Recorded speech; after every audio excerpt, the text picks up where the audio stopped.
When that pops up, you will see a simple biography, quick facts at the beginning. That's not really an article, but it is a good start for information. What I want you to notice is the gray box down here is going to give you all of the styles of media that they have on this person. So we have 28 biographies, 20 different videos, academic journals, websites, audios, primary sources, magazines, lots of information, newspaper articles. Those are going to be straight from the media that they were originally printed in. So let's say that I want to look for newspaper articles about Martin Luther King Jr. I click on that, and now I'm only seeing the news articles. And this doesn't specifically have to be about him. You'll notice that like these were printed in 2025, and so they are about current things that his name is pinging in. So I might look at that and be like, okay, that's too much. I don't want to go through. So I could say, let me go back to my biographies, and now I'm only looking at biographies that are going to be about this person. You can quickly see where they were published. This is the original publication. So they're from different places, even though they have the same name.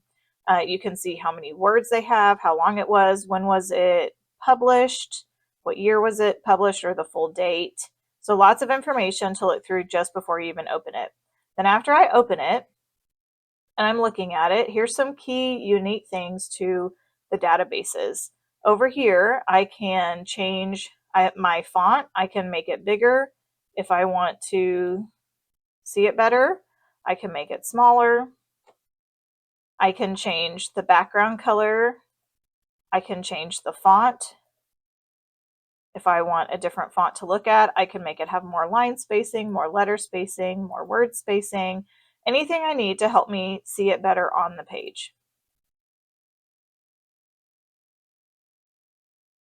I can tell it to read to me. So I can start this and it will highlight the words as it reads it to me.